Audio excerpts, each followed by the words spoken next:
មសូមជួបស្រីត្រឹមតែជាតិហើយគុំរំពឹងថាបានជួបគ្នាជាថ្មីនៃស្នេហ៍ជួចង់អត់មានរស្មីលេបថ្មលេបគ្រុំរួមដូចអង្គជ័យព្រមមួយថ្ងៃដែលខ្សែសងខាជាតិនាងជួបស្រីជាតិក្រោយបងអង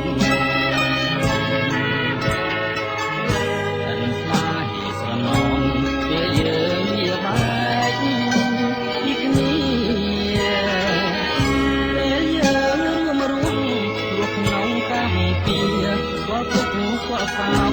ទឹកណែក្រុមព្រាស៊ូកំព្រាជាជានាង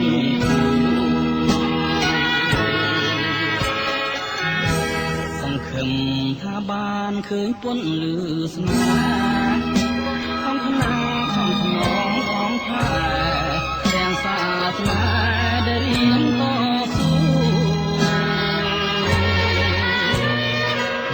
ស្រាប់តែប្រជាស្នេហ៍ល្វីងចប់ជួហើយមេរៀនគ្មានគូស្នេហ៍គំរូដល់ជន់អភ័ព្វបើស្លាប់ល្អជាងទ្រាំរស់ក្នុងទុក្ខឆាប់ដល់ជាតិមុនប្រាថ្នាជួបស្នេហ៍